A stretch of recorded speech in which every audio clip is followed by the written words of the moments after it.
Só que...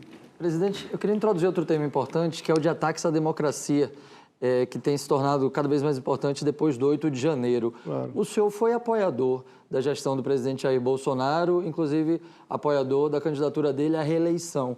E durante a gestão de Jair Bolsonaro, a gente via o presidente da República fazer diversos ataques às instituições democráticas, como as urnas eletrônicas. O presidente Jair Bolsonaro colocava em dúvida o funcionamento das urnas, dava a entender, eventualmente, até que não aceitaria o resultado da eleição. Criticava e atacava os ministros do Supremo Tribunal Federal. Tudo isso acabou, de certa forma, insuflando os apoiadores dele a não aceitar o resultado da eleição. E muitas vezes esperava-se que o senhor fizesse posicionamentos firmes, criticando Jair Bolsonaro, defendendo essas instituições, e isso acabava não acontecendo. Hoje, qual é a avaliação que o senhor faz desse seu apoio a Jair Bolsonaro, dos seus posicionamentos em defesa da democracia durante a gestão de Jair Bolsonaro? Aguirre, você citou aí inúmeros casos do ex-presidente Jair Bolsonaro. Teve algum meu? Você tem algum que eu falei da urna? Você teve algum que eu falei do Lula? Você teve algum que eu falei da democracia, das instituições, de Supremo, de eleições? Em todas as oportunidades que a democracia teve risco de aviltamento, eu sempre estive ao lado dela. Você lembra de um posicionamento que eu falei da luz amarela? Deu um freio. Só que a minha função é de conduzir um parlamento com as votações importantes para o Brasil, não é ser censor de presidentes da República durante as suas opiniões. Eu discordo e concordo em muita coisa, tanto é, Gui, que eu apanho do bolsonarista radical e eu apanho do petista radical. Os dois lados batem em mim, porque eu não sou radical. A minha função não permite isso, eu traduzo isso.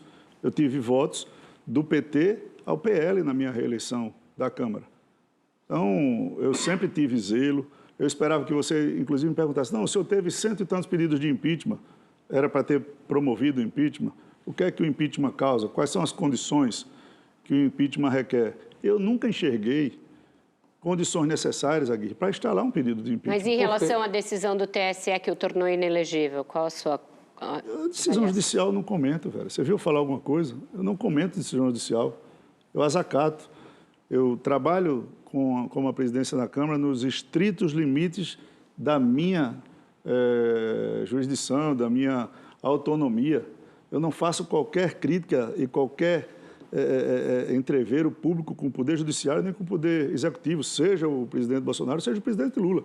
Você tem dúvida que o presidente Lula teve mais matérias importantes votadas sobre a minha gestão, inclusive no governo anterior, do que o próprio presidente Bolsonaro, Aguirre?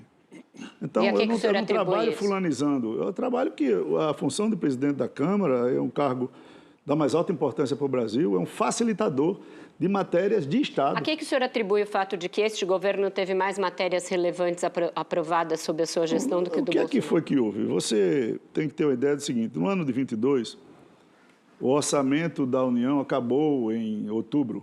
Tivemos problemas nas universidades, problemas de passaporte, você lembra? Sim. Então, o orçamento de 23, Vera, era menor do que o de 22, o que foi enviado. É claro que ele ia acabar antes de outubro, ele ia acabar em junho, julho. E o governo que se elegeu, e eu digo, todos sabem, eu não votei no presidente Lula, eu votei no presidente Bolsonaro, disse isso em todos os lugares. E o fato dele ter, eu votado nele, ou o fato dele não ter ganho, eu não tenho que ser cético para confundir as coisas. Eu fui eleito, o presidente Lula foi eleito, a democracia está posta, está mantida, todos os trabalhos são para isso. Então, a nossa função e o meu trabalho, tenho certeza disso, com os líderes partidários e o presidente de partidos, deu a tranquilidade para esse governo durante esse ano orçamentário. Se não fosse a PEC da transição, esse governo estava batendo cabeça. Se não fosse o arcabouço, estava travado. Se não fosse a MP da reformulação ministerial, que foi uma luta, estava um caos. E a tributária que ninguém acreditava que era um assunto proibido de 60, 50 anos, isso vai dar uma amplitude para o nosso país, que a gente só vai ver essa janela daqui a alguns momentos, não vai ver agora. Então, essas matérias são importantes para o